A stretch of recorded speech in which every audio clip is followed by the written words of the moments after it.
Mapagpalang gabi mga kapatid.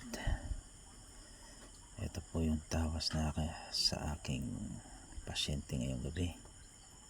Ito nakikita nyo sa taas ay isang uri ng elemento, at ito naman sa baba ay isang uri ng tao.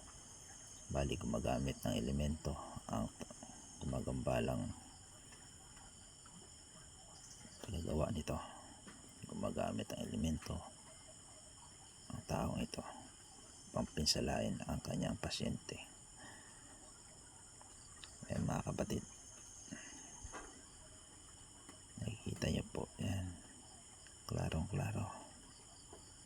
Sa taas ay elemento, sa baba ay tao. Yan po ang ating nahuli ngayong gabi, at gagamutin na natin itong ating pasyente. Naway sumakanya ang paggaling sa ngalan ni Yeshua Masiya Salvador del Mundo.